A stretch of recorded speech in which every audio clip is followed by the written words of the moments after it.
دعا مسلمان میں عقیدہ توحید پختہ کرتی ہے، اور دعا اس دولت کا نام ہے جو صرف مومن کے پاس ہے، کافر کے پاس نہیں۔ نبی پاک علیہ السلام نے فرمایا الدعاء صلاح المومن، دعا مومن کا ہتھیار ہے، کافر کے پاس یہ ہتھیار نہیں ہے۔ مومن جب اپنے مالک کے حضور دعا مانگتا ہے نا، دنیا میں آپ کسی سے زیادہ مانگیں تو وہ ناراض ہو جاتا ہے، وہ کہتا ہے بھائی تو نے تو کام بنا لیا ہے، کل بھی دیا تھا، پرسوں بھی دیا تھا، روز روز تجھے کون دے؟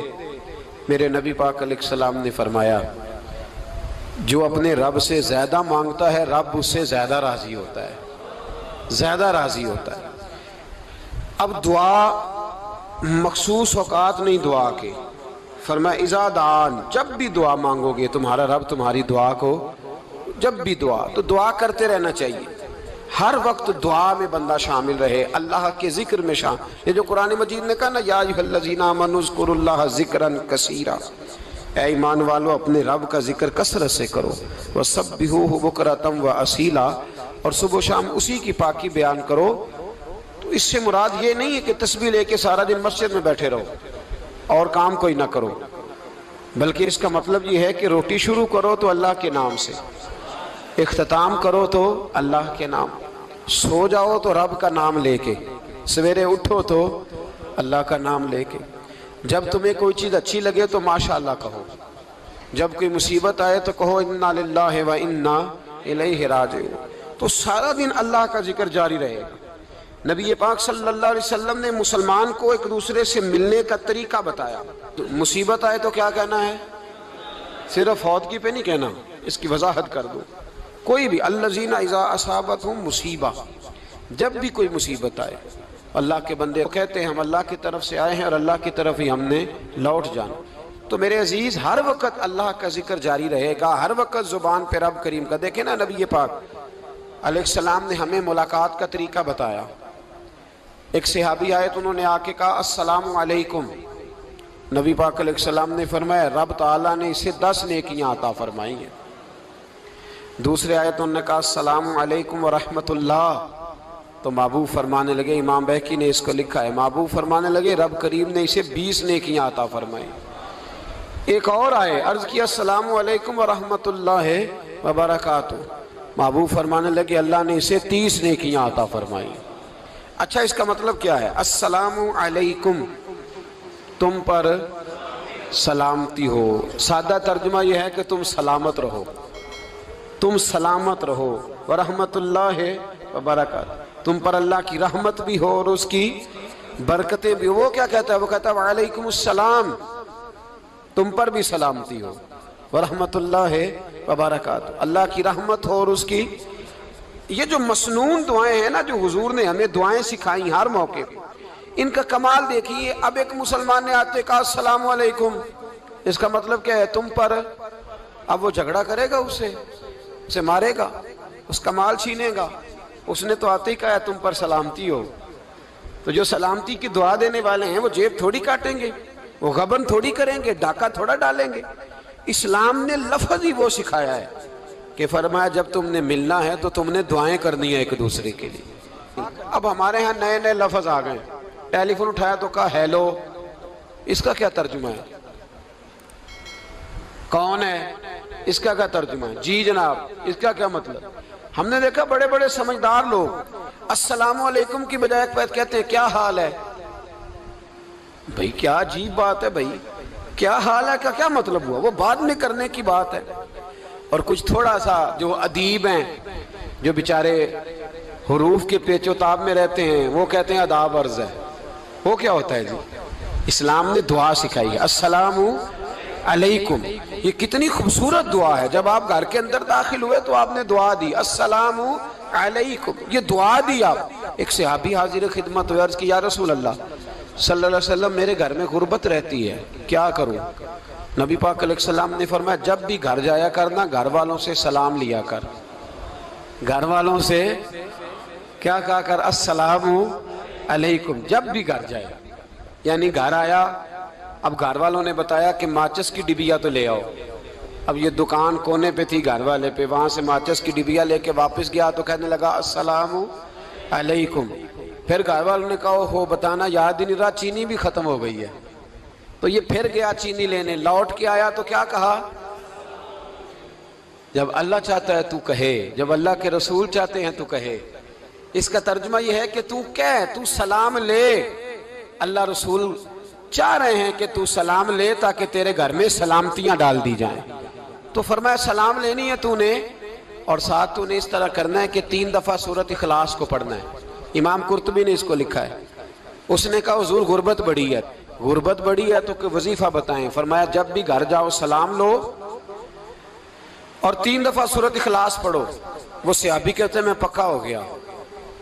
اب وہ کچھ دنوں کے بعد، کچھ عرصے کے بعد، کچھ مہینوں کے بعد واپس آئے تو صحابہ کرام علیہم رضوان فرماتے ہیں ہماری خواہش تھی کہ یہ کچھ بیان کرے، اب بتائے جو وظیفہ لے کے گیا تھا اس کا رزلٹ کیا نکلا.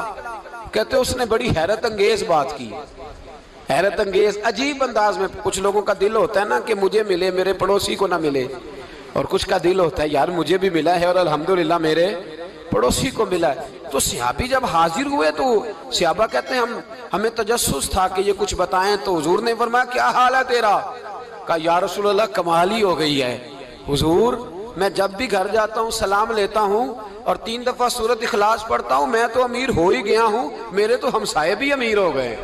کتنا پیارا ہے یہ جملہ، کتنا حسن ہے. اتنا اچھا لفظ کسی اور کے پاس ہے ہی نہیں جو الفاظ ہمیں ہمارے رسول نے عطا فرمایا. اس کو اپنائیے، اس کو اپنائیے. یہ الگ بات ہے کہ لوگ مطلب کے لیے سلوٹ کر لیتے ہیں بڑا سارا، لیکن مطلب کے لیے نہیں. جس کو جانے اس سے بھی سلام لیں، جس مسلمان کو نہیں جانتے اس سے بھی. تو نبی پاک نے ہمیں مسنون دعائیں سکھائیں.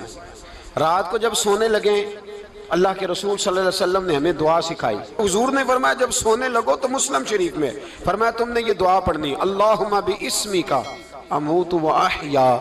تم نے کہنا اے اللہ میں تیرے نام پر مرتا ہوں اور تیرے نام پر جیتا ہوں. نبی پاک صلی اللہ علیہ وسلم نے ایک حدیث میں فرمایا کہ یہ جو نیند ہے نا یہ موت کی چھوٹی بہن ہے، یہ موت کا ایک حصہ ہے. جس طرح انسان سو جائے تو کوئی خبر نہیں ہوتی کیا ہو رہا ہے، بالکل وہ اٹھا ہے تو اس نے کہا ہو یہ کیا ہوا. سو جاتا ہے نا آدمی، اسے خبر نہیں ہوتی. اوہو میں نے تو 11 بجے اٹھنا تھا، یہ تو 3 بج گئے. اب اسے خبر نہ رہی. سوتے ہوئے لوگ چوری کر لیتے ہیں، بلکہ اس طرح بھی ہوتا ہے کہ آدمی نے گکھڑ اترنا تھا، وہ پنڈی سے آ رہا تھا لیکن وہ سویا ہوا تھا. آنکھ تب کھلی جب کاموں کی آ گیا تھا. اب اس کا اس پر زور تو فرمایا کیا پتا اب تو کھل گئی کاموں کی، جا کے لاہور جا کے کسی جگہ پہنچ کے تو یہ بھی ممکن ہے کہ کھلے ہی نہ، نیند ہی موت کا سبب بن جائے. تو کہہ کے سو کہ یا اللہ تیرے نام پہ سو رہا ہوں. اللہ کس نام پہ سو رہا ہوں؟ یار اگر ہم ان دعاؤں کا حسن سمجھے مت اللہم باسمک اموت و احیا، یا اللہ میں تیرے نام پہ سوتا ہوں اور تیرے نام پر اٹھتا ہوں. گویا کہہ رہا یا اللہ میری نیند بھی تیرے فضل سے ہی ہے، اور اگر آنکھ کھل جائے تو وہ بھی تیرے فضل سے ہی ہے. کتنا اعلیٰ نبی پاک علیہ السلام نے انداز سکھایا. اور پھر بخاری شریف میں حدیث موجود ہے، فرمایا جب اٹھو تو کہو الحمدللہ الذی احیانا بعد ما اماتنا والیہ النشور. فرمایا جب تم سو کے اٹھو تو پھر کہو اے اللہ ساری تعریفیں تیرے لیے، تمام تعریفیں جس نے ہمیں موت کے بعد حیات دی. موت کے بعد فرمایا احیانا بعد ما اماتنا، ہمیں مرنے کے بعد گویا اللہ کا شکر ادا کر کے آنکھ کھل گئی. دیکھیں کس طرح اسلام مسلمان کو اللہ کے ساتھ جوڑتا ہے. فرمایا شکر کر، آنکھ کھل گئی. کہ یا اللہ تیرا شکر ہے تو نے موت کے بعد ہمیں دوبارہ حیات عطا فرمائی، یہ شکر ادا کرو. گویا تم یہ نہ کہنا کہ میں اٹھ گیا ہوں تو میرا کمال ہے، یہ نہ سمجھنا میں اٹھ گیا ہوں تو میں بڑا پابند ہوں، جب میں ارادہ کر لوں کہ میں نے 11 بجے اٹھنا ہے تو پھر میں اٹھ جاتا ہوں. یہ نہ کہنا کہ یہ الارم بڑا اچھا ہے، یہ مجھے اٹھا لیتا ہے. ذہن کے اندر خیال کر کہ نیند تو موت کی طرح تھی، یہ جو میں اٹھ گیا ہوں تو اپنے رب کے فضل سے اٹھا ہوں. جو میں اٹھ گیا ہوں، جو ابھی اٹھے ہیں وہ تو بول دینا کم از کم کہ میں اپنے رب کے فضل سے اٹھ گیا. تو دعا سکھائی. پھر دیکھیے نبی پاک صلی اللہ علیہ وسلم نے فرمایا جب تم بیت الخلاء میں جاتے ہو نا، واش روم میں جاتے ہو، تو گندی چیزیں ہوتی ہیں وہاں، شیطان ہوتے ہیں، جنات ہوتے ہیں، یہ گندگی پہ ہوتے ہیں۔ جب تم واش روم جاؤ، بیت الخلاء جائے، تب بھی دعا مانگو۔ کیا دعا مانگو؟ وہ دعا بھی نبی پاک صلی اللہ علیہ وسلم نے ہمیں تعلیم فرمائی اور بخاری میں ہے، کہا پڑھا کرو اللہم انی اعوذ بک من الخبث والخبائث۔ کہو اے اللہ، ناپاک چیزوں سے میں تیری پناہ مانگتا ہوں، وہ نر ہوں یا مادہ ہوں۔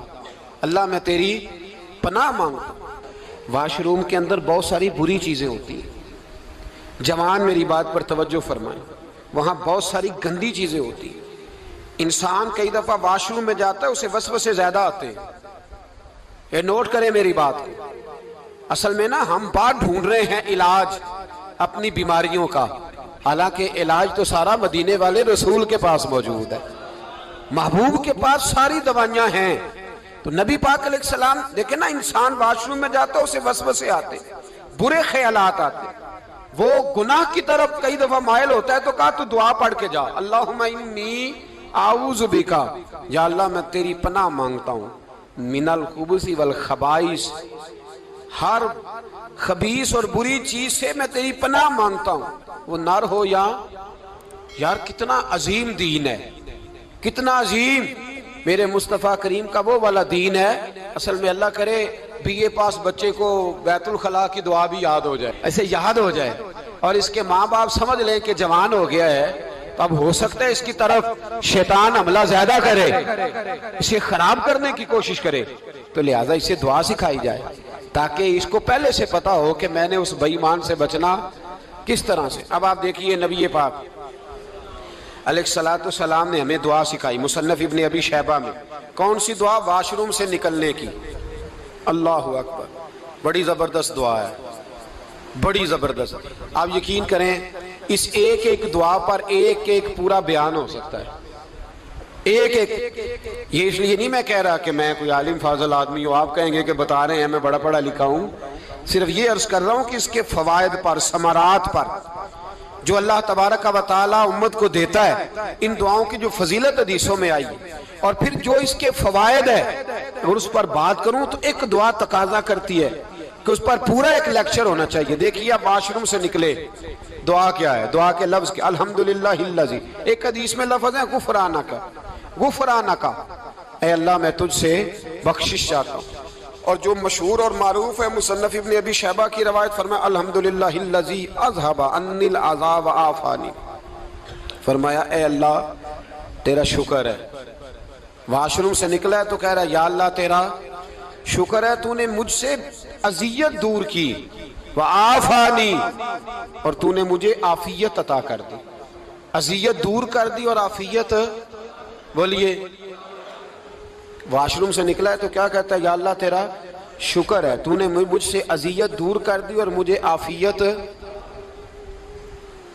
ڈاکٹر حکیم ہومیوپیتھک ایک چیز پر متفق کم ہوتے ہیں، پتہ ہے نا آپ کو، لیکن اس بات پر سب کا اتفاق ہے کہ اگر کسی کو قبض ہو جائے نا تو شاید 70 یا 72 بیماریاں لگ جاتی ہیں اس کو۔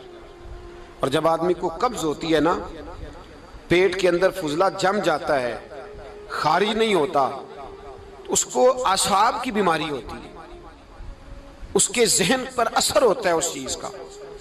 آپ یہ مت سمجھیں کہ کھانا کھانا یہ ایک کمال ہے، اللہ نے یہ بھی نعمت بنائی ہے کہ کھانا جب خارج ہوتا ہے تو وہ بھی اللہ کا بہت بڑا احسان ہے۔ تو فرمایا تو سمجھا ہی نہیں، اگر تجھے قبض ہو جاتی، تیرے پیٹ کے اندر وہ چیز جم جاتی، تیرے لیے کتنی تکلیف کا باعث تھی۔ ان لوگوں سے پوچھئے جو اس کے بیمار ہیں، اس کے مریض ہیں، وہ کتنی تکلیف میں رہتے ہیں، سر میں درد ہوتا ہے، سر چکراتے ہیں۔ ایک بہت بڑا روڈ ایکسیڈنٹ ہوا تو ڈرائیور سے لوگوں نے پوچھا کہ مسئلہ کیا ہے، تو کہنے لگا میں قبض کا مریض ہوں، تو میں کھانا کھا لیتا ہوں تو میرے ذہن پر وہ اس قدر زیادہ گیس کا غلبہ ہوتا ہے کہ میں سخت تکلیف میں ہوں۔ نبی پاک علیہ السلام نے ہمیں سمجھایا اور بتایا کہ سمجھ لو یارو، کھانا کھانے کی نعمت تو اللہ نے تمہیں عطا فرمائی ہے، لیکن کھانا کھانے کے بعد اس کا اخراج بھی اللہ کی بہت بڑی نعمت ہے، تو اللہ کا شکر ادا کرو۔ پھر جب آپ گھر سے نکلیں گے تو بھی اس کی دعا ارشاد فرمائی، بسم اللہ توکلت علی اللہ، اللہ کے نام سے گھر سے نکلتا ہوں اور میں نے بھروسہ بھی اللہ کے نام پہ کیا۔ جب گھر سے نکلیں تو کس کے نام پہ بھروسہ کریں؟ بولیے حضرت رابعہ بصریہ رحمت اللہ علیہا، آپ تشریف لے گئیں حج کرنے، جس دن واپس آئیں اپنا اونٹ کہہ گئیں جاتی دفعہ، کہنے لگی اللہ میں تیرے حوالے کر کے جا رہی ہوں اور بسم اللہ توکلت علی اللہ، بھروسہ بھی تیری ذات پہ ہے۔ جس دن واپس آئی نا اسی دن کسی نے بتایا کہ اماں آج ہی تیرا اونٹ مر گیا ہے، تو اونٹ کے سرانے کھڑی ہو کے کہنے لگی مولا میں تو تیرے نام پہ تیرے پہ بھروسہ کر کے گئی تھی، تیرے حوالے، میں تو تیرے گھر گئی تھی۔ تو لوگ کہتے ہیں اماں کے منہ سے لفظ نکلے تو اونٹ زندہ ہو کے کھڑا ہو گیا، کھڑا ہو گیا ہوں۔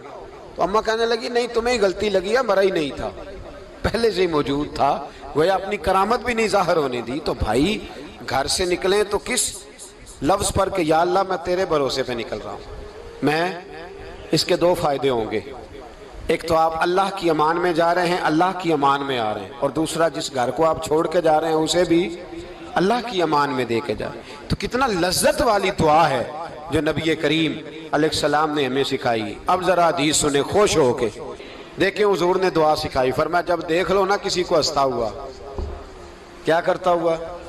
ماشاءاللہ آپ تو ہنسنے لگے۔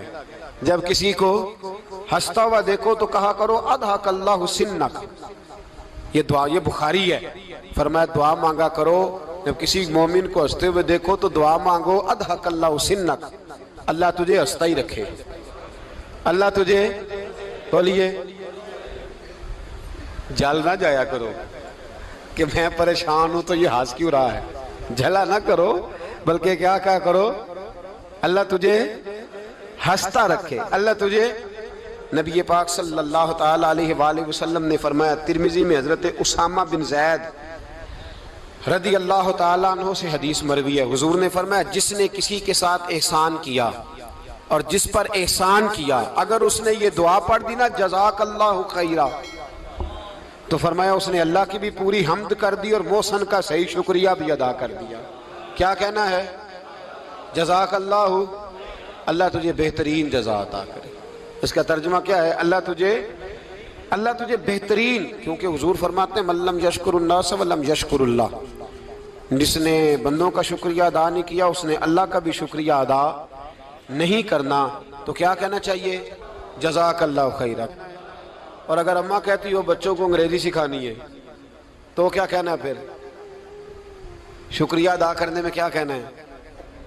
Thanks, thank you. وہ خدا کے اس کا ثواب کتنا ہے؟ بولے انگریزی ایک زبان ہے، اس کو زبان ہی رہنے دیں۔